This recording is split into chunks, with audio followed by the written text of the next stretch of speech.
रामराम मंडळी, आपले आपण यूट्यूब चॅनलवर आपलं पुन्हा एकदा स्वागत. काल परवाच धूमधडाक्यात निवडणुका झाल्या. जितक्या धूमधडाक्यात निवडणुका झाल्या तितक्या जोरदारपणे निकालही लागले आणि सगळीकडं काही पक्षाचा सुपडा साफ झाला, तर काही पक्ष प्रचंड मोठ्या मताने प्रचंड संख्येनं निवडून आले.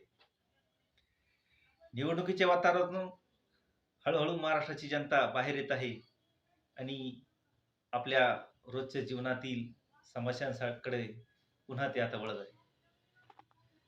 आजच्या व्हिडिओमध्ये मी आपल्याला पाणी या विषयावर छोटीशी माहिती सांगणार आहे.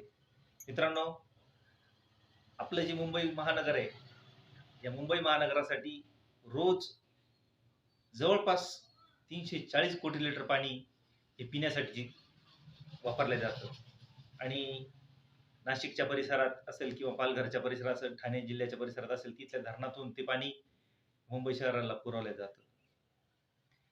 तर मुंबई शहरातल्या पिण्याच्या पाण्याचा आणि मराठवाड्यातला काय संबंध असेल, तर मित्रांनो, या निवडणुकीच्या धामधुमीत एक बातमी येऊन गेली आणि ती बातमी अगदी छोटीशी जरी असली तरी अतिशय संवेदनशील अशी बातमी.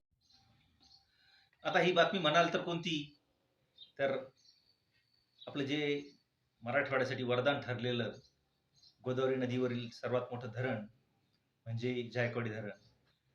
मित्रांनो, मागच्या आठवड्यात ज्या वेळेला या धरणाचे दरवाजे बंद केले त्यावेळेस धरण विभागातील अधिकाऱ्यांनी सांगितले की या वर्षीच्या सीझनमध्ये 30 TMC पाणी हे धरणाच्या दरवाज्यातून सोडले गेलं.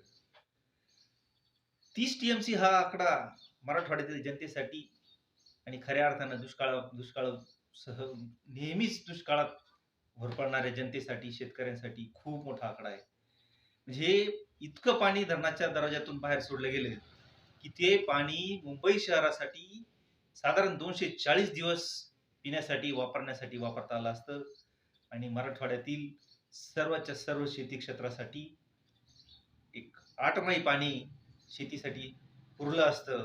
अशी इतकं पाणी आपण या धरणाच्या दरवाज्यातून बाहेर सोडलं गेलं आणि ते सर्वच्या सर्व पाणी नांदेड मार्गे समुद्राला गेलं.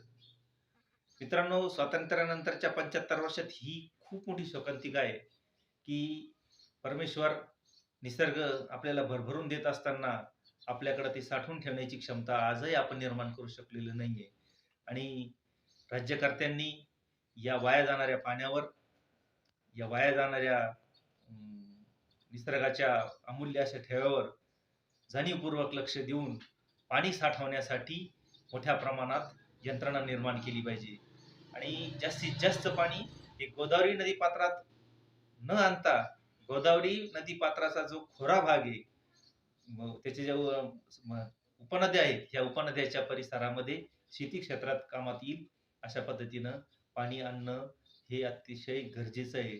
आणि हे करताना शासनाला त्या परिसरातील शेतकरी, जलतज्ञ, पाणी तज्ञ, पुन्हा कृषी तज्ञ या सर्वांचा सल्ला घेऊन हे वाया जाणारं पाणी अडवलं गेलं पाहिजे आणि शेतीसाठी याचा वापर करून जे भारत सरकारला 5 ट्रिलियन जी अर्थव्यवस्था तयार करायची, त्या अर्थव्यवस्थेसाठी महाराष्ट्रातला हा शेतकरी, नाशिक जिल्ह्यातील, नगर जिल्ह्यातील, छत्रपती संभाजीनगर जिल्ह्यातील शेतकरी हा त्याच्यामध्ये हातभार लावू शकणार आहे.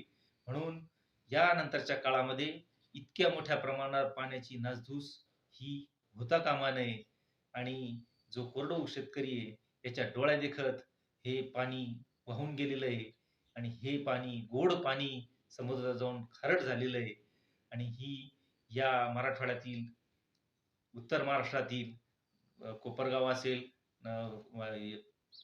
वैजापूर असेल, येवला असेल, गंगापूर असेल, अशा या तालुक्यातल्या कोरडवाहू क्षेत्रातील शेतकऱ्यांसाठी निश्चितच खूप दुःखद अशी ही बातमी आहे आणि या विषयावर येणाऱ्या आता जे नवीन आमदार निवडून आलेले आहेत यांनी या विषयावर काम केलं पाहिजे आणि हे वाया जाणारं पाणी कुठंतरी थांबवलं पाहिजे आणि शेतीसाठी, पिण्यासाठी औद्योगिक वापरासाठी त्याचा कसा जास्तीत जास्त वापर करता येईल याचं नियोजन करण्याचं काम आता येणाऱ्या या प्रचंड मताने निवडून आलेल्या या आमदारांनी करावं अशी माझी विनंती आहे.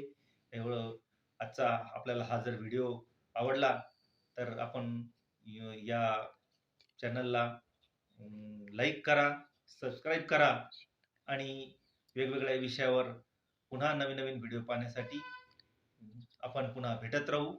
राम राम.